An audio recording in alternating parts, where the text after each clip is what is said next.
ኢትዮጵያ የህዳሴን ግድብ የሚተካከል ለሰላማዊ ዓላማ ብቻ የሚውል የኒውክሌር ፕላንት በቅርቡ ስራ ትጀምራለች። ጠቅላይ ሚኒስትር አብይ አህመድ ይህንን ንግግር ያደረጉት የታላቁ የኢትዮጵያ ህዳሴ ግድብ በተመረቀ ዕለት ጳጉሜ 4 2017 ዓ.ም ነበር። ኢትዮጵያ ከጥቂት ወራት በኋላ የኒውክሌር ኃይል ማመንጫ ግንባታን ትጀምራለች ነው ያሉት። የኃይል ማመንጫው የታላቁ የህዳሴ ግድብን የሚስተካከልና ለሰላማዊ ዓላማ ብቻ የሚውል እንደሆነም ጠቅላይ ሚኒስትሩ ተናግረዋል። ከዚያ በኋላ በተደጋጋሚ ስለ ኒውክሌር ኃይል ማመንጨት ተነግሯል። ባለሙያዎች ማብራሪያና አስተያየታቸውንም እንዲሰጡ ተደርጓል። የሚኒስትሮች ምክር ቤትም የኢትዮጵያ የኒውክሌር ኃይል ኮሚሽን ማቋቋሚያ ደንብን አጽድቋል። ምንም እንኳን ሹመቱ ከተገቢነቱ አንጻር ከፍተኛ ጥያቄ ቢነሳበትም አቶ ሳንዶካን ደበበ የኢትዮጵያ ኒውክሌር ኃይል ኮሚሽን ኮሚሽነር ተደርገውም ተሹመዋል። አሁን ደግሞ ከዚሁ ጋር የተያያዘ አዲስ መረጃ ተሰምቷል። ሩሲያ በኢትዮጵያ የኒውክሌር ኃይል ማመንጫ ጣቢያ የምትገነባው ዘመናዊ በሆነና ደህንነቱ በተጠበቀ ቴክኖሎጂ መሆኑን ገለጸች የሚል የቴክኖሎጂ ምንነቱንም ሞስኮ ይፋ አድርጋለች። ሰላም እንዴት አላችሁ የሸገር ታይምስ ተከታታዮች? በዚህ ጥንቅራችን ከኢትዮጵያ የኒውክሌር ኃይል ማመንጨት ጋር የተያያዙ ጉዳዮችን እናነሳለን። ለመሆኑም ኢትዮጵያ የኒውክሌር ኃይል ማመንጫ ያስፈልጋታል ወይ ስንልም እንጠይቃለን። የሩሲያን የኒውክሌርም ሆነ ሌሎች በኢትዮጵያ ልታደርጋቸው ያስበቻቸውን እንቅስቃሴዎችንም በወፍ በረር እንቃኛለን። አብራችሁን ቆዩም።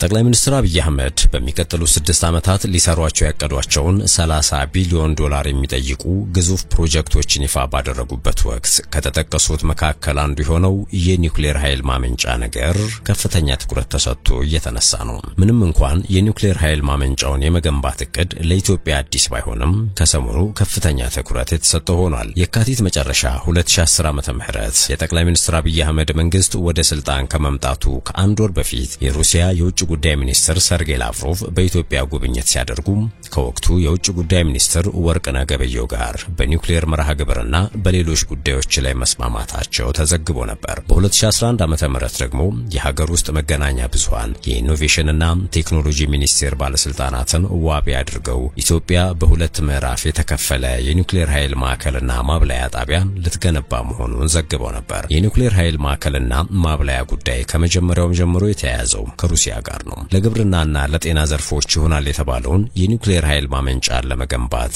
ተጨባጭ እርምጃዎች ተወስደው ነበር የተባለበት ወቅትም በ2012 ዓ.ም ማለት ነው ኢትዮጵያና ሩሲያ የኒውክሌር ስምምነትን ተፈራርመዋል። የዚህ ስምምነት ቀጣይ አካል ነው የተባለ የኒውክሌር ፍኖተ ካርታ የኢኖቬሽንና ቴክኖሎጂ ሚኒስትሩ በለጠ ሞላና የሩሲያ አቶሚክ ኃይል ኮርፖሬሽን ወይም ሮሳቶም በ2015 ዓ.ም ሁለተኛው ፍኖተ ካርታ ደግሞ በ2017 ዓ.ም መፈራረማቸውን አስታወቁ። ኋላም ላይ የዓለም የአቶሚክ ኢነርጂ ኤጀንሲ ዳይሬክተር ባለፉት ጥቂት ዓመታት ከአንድም ሁለት ጊዜ ስለ ኒውክሌር ኃይል ከጠቅላይ ሚኒስትር አብይ አህመድ ጋር ተነጋግረዋል። እዚህ ጋር የኒውክሌር ኃይል ግን ምንድነው የሚለውን በጥቂቱ እንመልከት። የኒውክሌር ኃይል ከከሰል አሊያም ከጋዝ እንደሚወጣ ኃይል ተመሳሳይነት አለው። ነገር ግን ሳይንሱና የማምረቻ መንገዱ ለየቅል እንደሆነ ይነገራል። የኒውክሌር ኃይል መሰረቱ ሰውን ጨምሮ ሁሉም ቁስ የተገነባበት አተም ነው። ባጭሩ የኒውክሌር ኃይል አተሞች ለሁለትና ከዚያ በላይ ተሰባብረው ወይም ኒውክለስ ሆነው ሲብላሉ የሚለቁት ኃይል ነው። በመላው ዓለም ኒውክሌርን በማብላላት የኤሌክትሪክ ኃይል ማመንጨት የተለመደ መንገድ ነው። ተሰባብረው የተብላሉት አተሞች በሚለቁት ሙቀት የሚፈላው ውሃ እንፋሎት በመፍጠር ተርባይኖችንና ጄነሬተሮችን በማንቀሳቀስ ኤሌክትሪክ ይመረታል። የኒውክሌር ኃይል ማመንጫ ጣቢያ ወይም ኒውክሌር ፕላንት አብላልቶ ሙቀት ለማምረት ዩራኒየም 235 የተባለው ንጥረ ነገር እንደ ነዳጅ ይጠቀማል።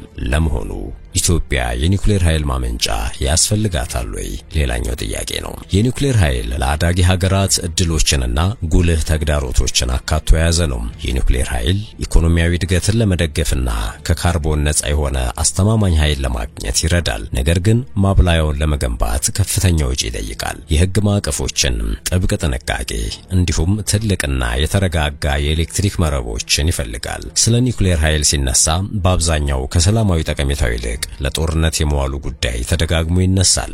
እናም የኢትዮጵያና የሩሲያ ስምምነት በስጋት የሚመለከቱት ቢኖሩ አይገርምም። በኢትዮጵያ የኒውክሌር ሳይንስ ማህበረሰብ መስራችና ስራ አስፈጻሚ የሆኑት አቶ አስቻሉ አለሙ ከዚህ ቀደም ከዶይቼ ቬለ ጋር በነበራቸው ቆይታ በኒውክሌር ኃይል ላይ ያለው አመለካከት አሉታዊ መሆኑን ገልጸው ነበር። ስለሆነም ማህበሩ ይህንን አመለካከት ለመቀየር እየሰራ ነው ብለው አስረድተዋል። በአዲስ አበባ ሳይንስና ቴክኖሎጂ ዩኒቨርሲቲ የኒውክሌር ማብላያ ቴክኖሎጂ የልዕቀት ማዕከል ኃላፊ ዶክተር ደረጃው አየለው ደግሞ የኒውክሌር ኃይል በርካታ ጠቀሜታዎች እንዳሉ በማንሳት የኒውክሌር ኃይል ከኤሌክትሪክ ማመንጫነቱ በተጨማሪ ለትምህርትና ምርምርም ወሳኝ ጠቀሜታ እንዳለው ይገልጻሉ። ይህም የሳይንስ ዕውቀትን ለማዳበር ፈጠራን ለማስተዋወቅና እንደ ኃይል፣ ጤናና አካባቢ ያሉ የማህበረሰብ ተግዳሮቶችን ለመፍታት ይረዳል። አቶ አስቻለው በበኩላቸው በኢትዮጵያ በዘርፉ ለሚደረግ ጥናትና ምርምር የአሁኑ ጅምር ጠቀሜታው የጎላ እንደሆነ ነው የሚገልጹት።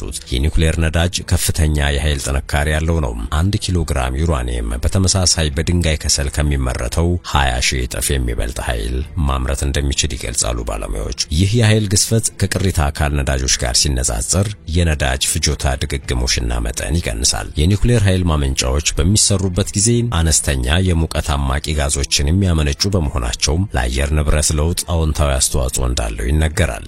ይህም በ1 ኪሎዋት ኃይል ከ15 እስከ 50 ግራም ካርቦን ዳይኦክሳይድ በሰዓት ያመነጫል። ይህም በሰዓት 450 ግራም ከሚያመነጨው የተፈጥሮ ጋዝና 1050 ግራም ከሚያመነጨው የድንጋይ ከሰል ጋር ሲነጻጸር በጣም የተሻለ መሆኑን ነው ባለሙያዎች የሚገልጹት። በዚህ ሁኔታ የኒውክሌር ኃይል በርካታ ጥቅሞች ቢኖሩትም የሚያደርሳቸውን ጉዳቶች ደግሞ የኒውክሌር ኃይልን አከራካሪ ምርጫ ያደርጉታል። ከነዚህም መካከል የኒውክሌር ዝቃጭ አያያዝና አወጋገድ የሚነሳ ጉዳይ ነው። የኒውክሌር ኃይል ማመንጫዎች የራዲዮ አክቲቭ ቆሻሻና ተረፈ ምርት አላቸው። ይህንን አደገኛ ቆሻሻ ለማስወገድ አዲስ የማከማቻ ቦታዎች መገንባት አለባቸው። የረጅም ጊዜ ማስወገጃ መፍትሄዎች ደግሞ ውስብስብና ውድ ናቸው። ከወጪ አንጻር የሚነሱ ጉዳዮችም አሉ። የኒውክሌር ኃይል ማመንጫዎችን መገንባት ከፍተኛ መዋለ ንዋይ ይፈልጋል። መረጃዎች እንደሚያሳዩት በኒውክሌር ጣቢያ ውስጥ ለ1 ኪሎዋት ኃይል በግምት ከ5500 እስከ 8100 የአሜሪካን ዶላር ወጪ ማድረግን ይጠይቃል። ስለዚህ 1100 ሜጋዋት አቅም ያለውን የኒውክሌር ማብላያን ለመገንባት ከ6 ቢሊዮን እስከ 9 ቢሊዮን የአሜሪካን ዶላር ወጪ ያስወጣል እንደማለት ነው። ከዚህ አንጻር ከውሃ ከፀሐይና ከነፋስ ኃይል ጋር ሲነጻጸር የኒውክሌር ዋጋ በጣም ውድ ነው። በተጨማሪም የመዋለ ንዋይ ፍሰት ወደ ኒውክሌር ኃይል የሚፈስ ከሆነ ወደ ታዳሽ ኃይሎች የሚደረገውን መዋለ ንዋይ ሊሻማ ይችላል። በእርግጥ ዶክተር ደረጃው የኤሌክትሪክ ኃይል ከተመረተ በኋላ ዋጋው ርካሽ መሆኑን ይገልጻሉ። አሁን በተሰማው ዜና ታዲያ ሩሲያ በኢትዮጵያ የኒውክሌር ኃይል ማመንጫ ጣቢያ የምትገነባው ዘመናዊ በሆነውና ደህንነቱ በተጠበቀው VVER 1200 ቴክኖሎጂ መሆኑን ገለጸች ተብሏል። የሩሲያ አቶሚክ ኢነርጂ ኮርፖሬሽን ሮሳቶም ዘመናዊ በሆነው እንዲሁም ደህንነቱ በተጠበቀው VVER 1200 ቴክኖሎጂ በኢትዮጵያ የኒውክሌር ኃይል ማመንጫ ጣቢያን እንደሚገነባ የተናገሩት በኢትዮጵያ የሩሲያ አምባሳደር ኢቭጄኒ ተርኪን ናቸው። ለፕሮጀክቱ ወደ ተግባራ መግባት ተግባራዊ እርምጃ የሆነው መስከረም 15 ቀን 2018 ዓመተ ምህረት በሮሳቶምና በኢትዮጵያ ኤሌክትሪክ ኃይል ኮርፖሬሽን መካከል የተግባር እቅድ ዙሪያ በሩሲያ ሞስኮ መፈረሙ ነው ብለዋል። አክለውም ይህ የሚያመለክተው ዘመናዊና ደህንነቱ የተጠበቀ በሆነው የVVER 1200 ቴክኖሎጂ መሰረት የኃይል ማመንጫ ጣቢያ ግንባታ መሆኑን መናገራቸውን የዘገበው የሩሲያው ታስ ሚዲያ ነው። በሩሲያና በኢትዮጵያ መካከል በትብብር የሚሰራ ለሰላማዊ ዓላማ የሚውል የኒውክሌር ኃይል መስክ የኢኮኖሚና የቴክኖሎጂ አጋርነትን ቀዳሚው መስክ ሊያደርግ እንደሚችል አምባሳደሩ ገልጸዋል። የተግባር እቅዱ ዓለም አቀፍ ስምምነት ሳይሆን መዋቅራዊ ግንኙነት ለማድረግ የሚያስችል ተለዋዋጭ የሥራ ሰነድ ማዕቀፍ ነው ያሉት አምባሳደሩ አክለውም እቅዱ ዲዛይንን ብቻ ሳይሆን በኢትዮጵያ የኒውክሌር ኢንዱስትሪ ማቋቋምን እንዲሁም በዓለም አቀፉ የኒውክሌር ኃይል ኤጀንሲና በዓለም አቀፍ የደህንነት መስፈርቶች መሰረት ባለሙያዎችን በሀገር ውስጥ ማሰልጠንን እንደሚያጠቃልል ነው ሲሉ አስገንዝበዋል። ይህ በእንዲህ እንዳለ የሩሲያው የውጭ ጉዳይ ሚኒስትር ሰርጌይ ላቭሮቭ ሀገራቸው በኃይል በንግድና በዲፕሎማሲ መስኮች ከኢትዮጵያ ጋር ያላትን የሁለትዮሽ ግንኙነቶች ለማጠናከር ቁርጠኛ መሆኑን አረጋግጠዋል ይላል ዘገባው። በወታደራዊ ትብብር መስክም ኢትዮጵያ ቅድሚያ የምትሰጣቸውን ጉዳዮች ለማክበር ሞስኮ አሁንም ዝግጁ መሆኗን ተናግረዋል። ሚኒስትሩ ይህንን ያሉት ከኢትዮጵያ የውጭ ጉዳይ ሚኒስትር ጌዲዮን ጢሞቴዎስ ጋር በተወያዩበት መድረክ መሆኑም ተገልጿል። በውይይታቸው ወቅትም ሁለቱ ወገኖች በወታደራዊ ቴክኒክ ትብብር ጉዳዮች ዙሪያ ያላቸውን ግምገማ ማድረጋቸውን ታዘግቧል። በወታደራዊ ቴክኒክ ትብብር ዙሪያ ስላለው የመንግስታቱ የሥራ ቡድን ስኬታማ ስራ ተነጋግረናል። የሥራ ቡድኑ ስብሰባውን ቀደም ሲል በግንቦት አካሂዶ ነበር አሉ ላቭሮቭ። በዚህ መስክ በጣም ጥሩ ልምዶች ስላሉን የኢትዮጵያ ወዳጆቻችንን የመከላከል አቅማቸውን ለማሳደግ ያላቸውን ፍላጎት ከግምት ውስጥ ለማስገባት ሁልጊዜ ዝግጁ ነን ማለታቸውን ዘገባው አመልክቷል። ውይይቶቹ በተጨማሪም በኢኮኖሚያዊና ሳይንሳዊ ዘርፎች ላይ የሚደረግ ትብብርን በማስፋት ላይ እንዳተኮሩም ተጠቁሟል። ላቭሮቭ ከዚህ በፊት በመስከረም 25 ቀን ማለት ነው በሩሲያው ፕሬዝዳንት ቭላዲሚር ፑቲንና በኢትዮጵያ ጠቅላይ ሚኒስትር አብይ አህመድ መካከል የተደረገው የቅርብ ጊዜ ስብሰባ የኒውክሌር ኃይል ዘርፍን ጨምሮ የተለያዩ ስምምነቶችን ማስገኘቱን አስታውሰዋል። አክለውም ሩሲያና ኢትዮጵያ በህብረተሰብ ጤና፣ በባህልና በትምህርት ዘርፎች የቆየ የትብብር ታሪክ እንዳላቸው ጠቅሰው በምዕራባውያን ሀገራት ከተጣሉት ህገወጥ የአንድ ወገን ማዕቀቦች ንግድና ኢንቨስትመንትን ለመጠበቅ የፋይናንስ ትብብርን ማጠናከር አስፈላጊ መሆኑን አጽንኦት ሰጥተዋል። ኢትዮጵያና ሩሲያ በቅርቡ የተፈራረሙት የኒውክሌር ኃይል ለመገንባት የሚያስችለው ስምምነት በሩሲያ አቶሚክ ኤነርጂ ኮርፖሬሽን ሮሳቶም ዋና ዳይሬክተር አሌክሲ ሊካቼቭና በኢትዮጵያ ውጭ ጉዳይ ሚኒስትር ጌዲዮን ጢሞቴዎስ መካከል የተፈረመ እንደሆነ አይዘነጋም። ይህም ሮሳቶምና የኢትዮጵያ ኤሌክትሪክ ኃይል በኢትዮጵያ የኒውክሌር ኃይል ማመንጫ ጣቢያ ለመገንባት ለሚያደርጉት ትብብር ተግባራዊ እርምጃን የሚያስቀምጥ መሆኑ ተገልጿል። ጠቅላይ ሚኒስትር አብይ አህመድ እንዲሁም የሩሲያው ፕሬዝዳንት ቭላዲሚር ፑቲን በተገኙበት በክሬምሊን የተደረገው ስምምነት ሁለቱ ሀገራት በኃይል በግብርናና በጤና አጠባበቅ እንዲሁም በመከላከያ ትብብር ላይ የሁለትዮሽ ውይይት ማድረጋቸውን የክሬምሊን መግለጫ በወቅቱ ማመላከቱ አይዘነጋም። የተከበራችሁ የሸገር ታይምስ ቤተሰቦች ለአሁኑ በዝርዝር ያዝንላችሁ መረጃ ያደመጣችሁትን ይመስል ነበር። ስለተከታተላችሁን ከልብ እናመሰግናለን። ሰላም።